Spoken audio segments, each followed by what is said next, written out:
So I've been planning to talk about DanDaDan for a while, and I wanted to wait for season 2 to come to an end to talk about the whole series, or seasons 1 and 2, because I've been absolutely loving watching the anime, and I'm looking forward to actually reading the manga after I've done my video. But originally, I was planning to do a sort of review on it, but then someone linked me a video talking about DanDaDan being a harem, and it wasn't the video I had a problem with, it was the comment section being absolutely riddled with people with the IQ intelligence of a goldfish, and honestly, that feels insulting to goldfish. But it's one of the things that I've learned over the last couple of years, is that a lot of anime fans rewrite and try and redefine what words mean because they don't want their show to be linked to a specific tag or word. And in this case, the word harem or harem, depending on your pronunciation. I like to say it as harem.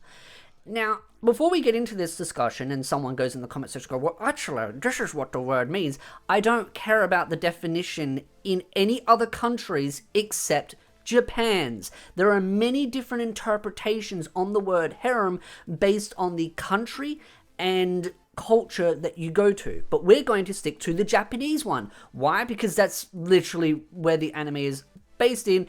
That is the one that matters the most. It's the only one that actually in fact matters. So before you jump in with your terrible 3 seconds of Google search going, well, actually the definition in this country, it's actually this. I don't give a shit. Shut up. Just be quiet. Okay? Go back to your corner and be quiet, because any other country's definition does not hold a discussion when we're talking about a Japanese anime/manga. Now, let's trigger people. Get ready, drum roll. Ooh, I'm clapping instead of drum roll. Boom, the definition of a harem is where 3 or more individuals are in love with one person. Notice how I said in love with one person, I never said reciprocated. So the individual does not have to love any of them at all for it to be a harem. It only needs to be 3 or more. 3 or more in love with the same singular person. He doesn't have to like one of them. He doesn't have to like any of them for it to be a harem, as long as they like him. Now, no, this is not a involuntary harem. Stop redefining words and adding unnecessary words to a sentence. It is just a harem. It's not an involuntary harem. It's just a harem. Okay, don't need to make things more complicated than it needs to be. So yes, is DanDaDan a harem? Yes. Now, I don't want to hear it's not a harem. Read the manga. End of discussion. It's still a harem. Yes, I did some basic research into all the characters, if they still have feelings for him later on. And yeah. The alien chick likes him. Yeah, and she still does. And yes, he likes one of the girls, not all of them. And technically, he has 4 girls interested in him, not 3. So it's a harem. It's a harem. Is there anything wrong with it being a harem? No. But this is the problem when it comes to the discussion of the word harem. And I had this very same problem when I was talking about SAO, or Sword Art Online, for those that don't know what that word means, or those 3 letters, SAO. I had this same discussion where I talked about how SAO is a harem. And yes, you can talk about characters that used to like him that have moved on, but that cast of girls that are in love with him, infatuated with him, is so large, it is honestly insane, and the writer keeps adding random new chicks to the list that it honestly just boggles my mind. But irrelevant, it is still a harem. But SAO fans really don't want it to be called a harem. Why? Because there seems to be this kind of negative aura around it. I know, right? I said the word aura. I'm like the cool kids now, using fancy words. Shut up. So the word harem has definitely built a bit of a reputation, a bit of a stigma, a bit of an aura, a negative one at that, where certain fans don't want the word harem attached to their series, even if it is a harem. It doesn't need to have it tagged on my anime list to be counted as a harem. If its story has exactly as I described, then it is technically a harem. But it doesn't mean that it's the main focus. Is DanDaDan's main focus around it being a harem? I would argue no, it's not the main focus, though definitely the back and forth bantering between characters over gaining his attention or affection is definitely a fun comedic component of the story that I absolutely love. and just the silly nature of it. But it still is a harem. Is there anything wrong with DanDaDan being a harem? No. It honestly does the harem thing really well. And I'm actually really impressed on how it introduces new characters and how they have chemistry. The only guy I don't like is the dude that drives the mecha dude. He just irritates me. I just sometimes just want to like punt him across the galaxy. Just like, go away. You're annoying. Bring in the alien chick. She's welcome. She's welcome. She's adorable. There's already some drama about the word censorship with that, but I'm not talking about that.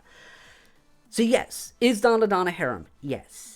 It is. Whether you like it or not, it is a harem. Telling people to read the manga because you don't like the definition of the word harem still doesn't change the definition of the word harem. Is it an involuntary harem? You could argue, well, actually, but it doesn't matter. It's just a harem. And I think, like I've stated and like I'm going into, the word harem has a lot of negative components to it, and this isn't something new. We can go back to when things like Roselia Vampire first started airing, or the manga first came out. There was a bit of history, and whether this is fully true or not, again, it's hard to prove these kinds of things, but there was at that time that I understood based on what I've read on, was that there was a lot of stigma and disdain towards the word harem, and as time went on, more people kind of accepted harem type stories more and more and more, and so they're a little bit more accepted, especially when you look at things like Nasika, Monster Museum, even, well, we could argue, again, things like Yamadan and Seven Witches, Dharmachi, Sekirei, I was going to say Showman Sample. I'm just looking at my mangas and DVDs. And then there's Mayo Chiki. There's like little things like that. And I think Dharmachi, I've had this discussion with multiple times where people are like, well, actually, Dharmachi is not a harem because he doesn't like all the girls. He doesn't need to like all of them. He just doesn't even need to like any of them. And that's the thing. That's where a lot of shows where they start off is where it's like 6 girls chasing one dude and he has no interest in them. And he's like a dense main protagonist that has no idea that they like him. That's still a harem. That is still a harem. And you can think of some off the top of your head, can't you? That there are shows out there where it's even 3 or more girls chasing one guy. They're completely oblivious to those girls' feelings, and it's multiple seasons until he finally realizes, oh, these girls like him, and then he chooses one. And even if he chooses one, it's still a harem. If he chooses them all, it's still a harem. He chooses none, it's still a harem. Because all that matters is that 3 or more individuals are in love with the same person.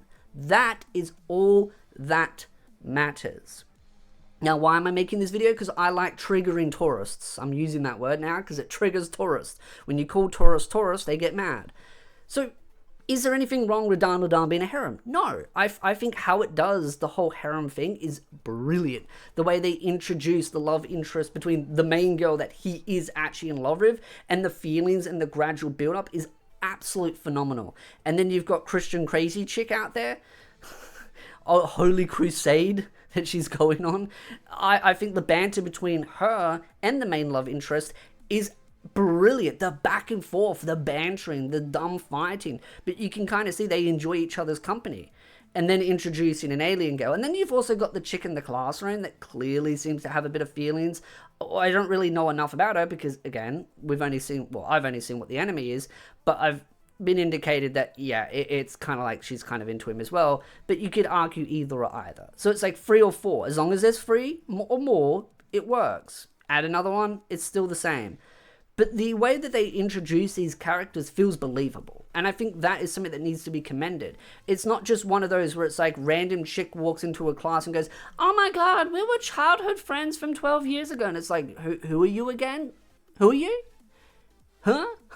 And like, yeah, you were nice to me that one time and we had like lunch and we had some like food and you slurped it and you should, we'd be together forever. Now I'm in love with you. Let's get married. And it's just like, okay, that's just a hell of a way to ham fist another chick into the harem.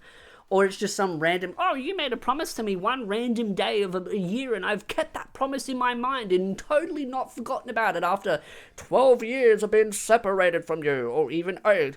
And it's just like, cool, that's one way to introduce another girl to the harem. But with these characters, they can be silly, they can be fun, but at least they make sense on how they're introduced, and it feels a little bit more believable, but a little bit more flair behind it too. It's not the same formula that is constantly used when it comes to things like childhood friends, or just randomly the guy was nice to a chick one day of the week and suddenly he's getting a massive harem. It's like, damn, if life was that simple, leaving a door open for a chick, or, you know, saying, oh, you look beautiful today, and she goes, oh my god, will you marry me? Jesus Christ, I'd have a harem as well. I'd have like 100 chicks. Instead, I've got 100 restraining orders. So yeah, life sucks. I don't want to see if someone takes that last part serious. But you get what I mean, right? The way DanDaDan does the whole harem scene, I think is great. My only issue is the grandma's not part of it. I've seen the fan art. So again, if you like this video, hit the like, subscribe, and I'll see you beautiful tourists in the next video. You beautiful nerds. You know. Shut up.